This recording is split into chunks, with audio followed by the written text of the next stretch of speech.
मुख्यमंत्री जी और प्रदेश कांग्रेस कमेटी अध्यक्ष को ये कहूं कि वो अपनी बात आपसे कहें। कुछ शब्दों में आज की इस पत्रकार वार्ता का विषय मैं आपके समक्ष रखना चाहूँगा। आज जब पूरा देश कोरोना वायरस से लड़ रहा है तो भारतीय जनता पार्टी का नेतृत्व प्रधानमंत्री श्री नरेंद्र मोदी जी और अमित शाह जी की जोड़ी वो प्रजातंत्र को ध्वस्त करने में, वह लोकतंत्र का चीरहरण करने में पूरे देश में लगे हैं। प्रजातांत्रिक मर्यादाओं, परंपराओं और संस्कारों, उनको पूरी तरह से पूरे देश में रोंद रहा भारतीय जनता पार्टी का नेतृत्व सत्ता हथियाने के लिए किसी हद तक भी गिर सकता है, ये बार बार पूरे देश में साबित हुआ है। ऐसा लगता है कि प्रजातंत्र का चीरहरण ही भारतीय जनता पार्टी का चाल चेहरा और चरित्र बन गया है। लोग अपनी सरकारों को, कोरोना महामारी में पूरे देश और प्रदेशों की जनता अपनी अपनी सरकारों को बड़े साबित हुआ है। ऐसा लगता है कि प्रजातंत्र का चीरहरण ही भारतीय जनता पार्टी का चाल चेहरा और चरित्र बन गया है। लोग अपनी सरकारों को, कोरोना महामारी में पूरे देश और प्रदेशों की जनता अपनी अपनी सरकारों को बड़े ध्यान से देख रहे हैं। कौन दर्द बांट रहा है और कौन प्रजातंत्र को बांट रहा है। लोग चुने हुए प्रतिनिधियों को, सरकारों को और मीडिया के साथियों पर भी इस बारे में प्रदेश और देश की जनता नजर रखे। राजस्थान सरकार ने और राजस्थान में कांग्रेस पार्टी ने कोरोना से लड़ने में अभूतपूर्व कार्य किया है, ये जग जाहिर है। भीलवाड़ा मॉडल की चर्चा, न केवल उसकी प्रशंसा देश के प्रधानमंत्री ने स्वयं आगे बढ़कर उन्हें करनी पड़ी, देश की सरकार ने भीलवाड़ा मॉडल को स्वीकार किया, पर विदेशों तक भीलवाड़ा मॉडल जो है वो प्रचलित हो गया। ये राजस्थान की कांग्रेस की सरकार ने श्री अशोक गहलोत जी और उप मुख्यमंत्री श्री सचिन पायलट जी के नेतृत्व में कर दिखाया। राजस्थान में मनरेगा का जो काम है, मनरेगा के काम के सृजन में शायद देश में सबसे पहले पायदान पर राजस्थान है। कोरोना महामारी में डायरेक्ट बेनिफिट ट्रांसफर, सीधा लोगों के खाते तक पैसा ट्रांसफर करने का काम भी राजस्थान की सरकार ने किया। यहां तक कि सब मुख्यमंत्रियों की बैठक में हिंदुस्तान के प्रधानमंत्री को राजस्थान की सरकार और राजस्थान के मुख्यमंत्री की प्रशंसा करनी पड़ी और कहना पड़ा कि ये वो उदाहरण है जैसे सेवा का काम कोरोना महामारी में होता है। एक नारा राजस्थान सरकार ने कोरोना महामारी में दिया था, मैं केवल 1 मिनट और लूंगा, कि राजस्थान सतर्क है। आज हम ये कहना चाहते हैं कि राजस्थान न केवल कोरोना महामारी से लड़ने में सतर्क है, पर राजस्थान के मुख्यमंत्री श्री अशोक गहलोत जी, राजस्थान के उप मुख्यमंत्री श्री सचिन पायलट जी, हमारे मंत्रीगण, हमारे विधायकगण, हमारे समर्थक विधायकगण प्रजातंत्र की रक्षा में भी उतने ही सतर्क हैं। और हम सब आपके बीच में केवल आज ये कहने के लिए एकत्रित हुए हैं कि राजस्थान की वीर भूमि शेखावटी के वीरों को शायद भारतीय जनता पार्टी का नेतृत्व सही नहीं पहचान पाया। शेखावटी के वीरों को, राजस्थान की वीर भूमि को ना कोई हरा पाया है, ना हरा पाएगा। और प्रजातंत्र की मजबूती के यज्ञ का संकल्प जो राजस्थान के मंत्रियों, विधायकों, साथियों, मुख्यमंत्री, उप मुख्यमंत्री जी ने लिया है, वो निर्णायक तरीके से साकार होगा इस राज्यसभा के चुनाव में भी और जन सेवा के इस यज्ञ और संकल्प में भी।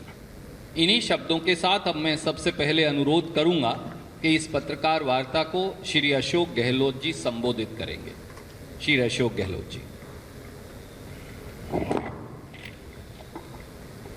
हमारे अखिल भारतीय कांग्रेस कमेटी के संगठन महामंत्री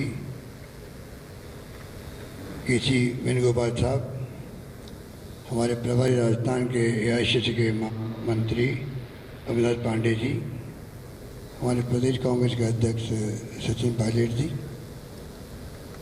हमारे ऑब्जर्वर राष्ट्रीय चीफ प्रवक्ता रणदीप सुरजेवाला जी, अन्य उपस्थित हमारे मंत्रीगण, तमाम उपस्थित पत्रकार बंधुओं, जैसा आप सबको मालूम है 19 तारीख को चुनाव है राज्यसभा के लिए। ये चुनाव 2 महीने पहले हो सकते थे, तैयारी हो गई थी, उसके बावजूद अचानक ये चुनाव को कोई बिना कारण के पोस्टपोन कर दिया गया।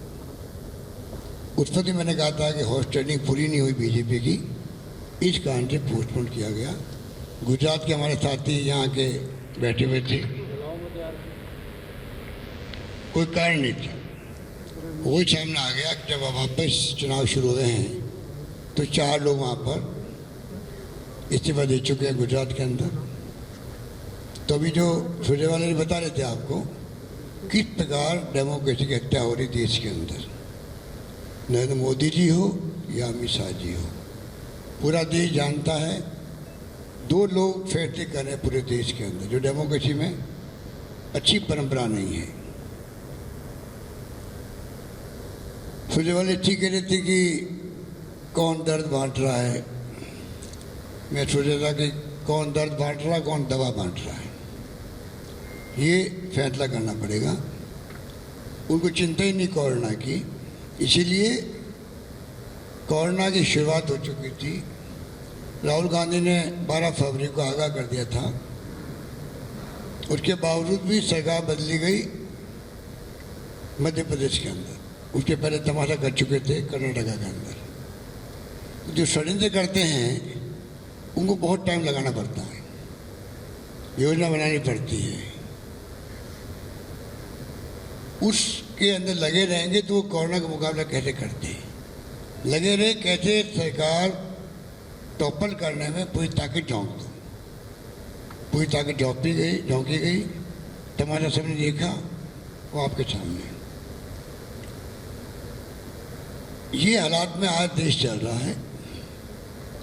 कांग्रेस पार्टी का अपना इतिहास शानदार, कुर्बानी का, त्याग का, बलिदान का। मोदी जी कहते थे कांग्रेस मुक्त भारत बनाएंगे, कांग्रेस मुक्त कभी होगी नहीं देश से, देश के रग रग में घुसी हुई है, देश के डीएनए के अंदर है। पर मोदी जी, उनकी सरकार, उनकी पार्टी वो नेताबूत कभी हो जाता, आश्चर्य नहीं करना चाहिए, क्योंकि जनता देख चुकी है उनके कारनामों को, उनकी हरकतों को, उनकी सोच को, किस प्रकार से वो फासिस्टी सोच के साथ में चल रहे हैं, किस प्रकार से डेमोक्रेसी में उनका विश्वास नहीं, खाली चेहरा पहना हुआ उनके, ये तमाम बातें उनकी सबके देश के सामने आ चुकी है। जाति के नाम पर, धर्म के नाम पर कब तक लड़ाओगे आप लोगों को? और मुझे आश्चर्य होता, अभी तो कोरोना है, जीवन बचाने का सवाल है, और जीवन बचाने के अंदर सभी धर्म, सभी जाति, सभी वर्ग, हिंदू, मुस्लिम, सिख, ईसाई, और तो और यह मैं कहना चाहूँगा तमाम बड़ी पार्टी, कोई पार्टी हो, उन सबके लोगों के, उनके सदस्यों के जीवन बचाने की बात है।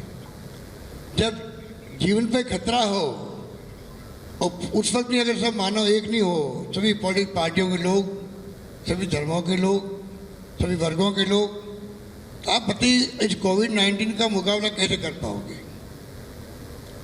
ये क्या ये सोच प्रधानमंत्री मोदी जी के दिमाग में नहीं आती है? क्या ये सोच अमित शाह जी के दिमाग में नहीं आती है? जब हमारी कांग्रेस प्रेसिडेंट सोनिया गांधी लिख चुकी थी प्रधानमंत्री जी को, हम आपके साथ खड़े हैं, विपक्षी पार्टी आपके साथ है, इसका माने है हम सब मिलके, चाहे पक्ष हो विपक्ष हो, कोई धर्म हो, कोई जाति हो, कोई वर्ग हो, सब मिलके कोरोना का मुकाबला करेंगे। जीवन बचाने का सवाल है। ये सब आप लोग मास्क लगाए बैठे हुए क्यों लगाए बैठे हो? क्या हो रहा देश के, दुनिया के अंदर? पूरी दुनिया में चैलेंज आ गया हमारे सामने, उस वक्त भी तोड़फोड़ करने उनकी फितरत के अंदर है। तोड़ दी सरकार को मध्य प्रदेश के अंदर, षड्यंत्र कर, राजस्थान के अंदर षड्यंत्र कर रहे हैं, इसलिए जनता के सामने बेनकाब हो चुके हैं। मैं आपसे अपील करना चाहूँगा कि आज जो हम लोग सब साथ बैठे हैं, आप बात कर रहे हैं कि सच्चाई सामने लाएं आप लोग।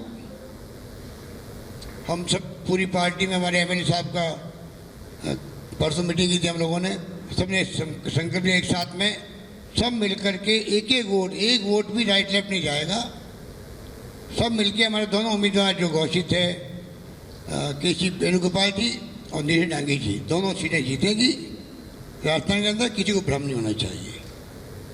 और मैं पूरी उम्मीद करता हूं कि एक वोट, चाहे हमारे साथी जो इंडिपेंडेंट है, चाहे बीएसपी से मर्द हो गए थे हमारे साथ में, बीपीटी के 2 लोग आ चुके हमारे साथ में, 2 सीपीएम के लोग मिस्टर सीताराम येचुरी को हमें रिक्वेस्ट की है, वो हमें समर्थन देंगे। तो सब एकजुट होकर के हम लोग इन फाशिस्टी ताकतों को हराएंगे। ये संकल्प के साथ हम लोग इकट्ठे हैं, इसीलिए आपको तकलीफ दी गई। धन्यवाद। बहुत बहुत शुक्रिया गहलोत साहब का। अब मैं अनुरोध करूंगा राजस्थान के उप मुख्यमंत्री और प्रदेश कांग्रेस कमेटी के अध्यक्ष सचिन पायलट जी से। बहुत बहुत शुक्रिया रणदीप जी। साथियों, जैसा आपको मुख्यमंत्री जी ने कहा, रणदीप जी ने कहा, 19 तारीख को राज्यसभा के चुनाव हैं, 3 सीट के इलेक्शंस हैं और 4 उम्मीदवार हैं। कांग्रेस पार्टी का स्वतः ही पूर्ण बहुमत है दोनों सीट कंफर्टेबली जीतने का।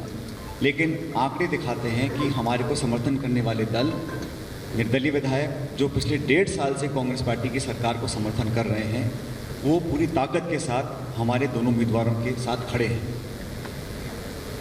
राज्यसभा चुनावों के अंदर हमारे दोनों उम्मीदवार वेणुगोपाल जी और नीरज डांगी जी यहाँ से चुनाव जीतकर जाएंगे। इसमें किसी को किसी प्रकार की आशंका नहीं होनी चाहिए।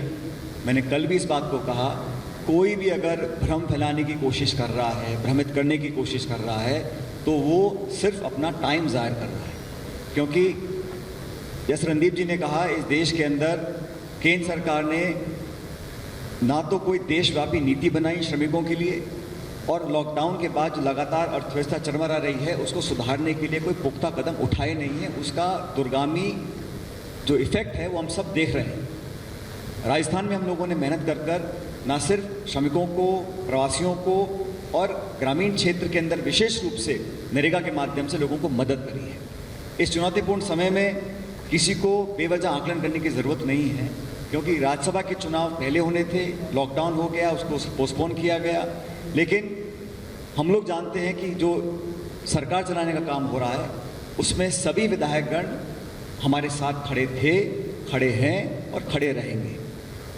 वेणुगोपाल जी और नीरज डांगी जी ने नामांकन भरा था कुछ समय पहले, और आज सभी साथियों से, और आप में से कुछ दोस्त पूछ रहे थे कि यहाँ क्यों बुलाया, वहाँ क्यों बैठे, कि हमारे दल के लोग हैं, कोरोना में 3 महीने आपस में मुलाकात नहीं हो पाई थी, तो खुले में, क्योंकि घरों में सोशल डिस्टेंसिंग मेंटेन नहीं हो पाती, इसलिए कल और आज यहाँ इस होटल में मीटिंग करने का हम लोगों ने मन बनाया और लगातार एक दूसरे से संपर्क करेंगे। लेकिन जितना बहुमत आंकड़े में है, मैं ऐसा मानता हूँ कि संभवतः उससे ज़्यादा मत हमारे दोनों उम्मीदवारों को मिलेगा।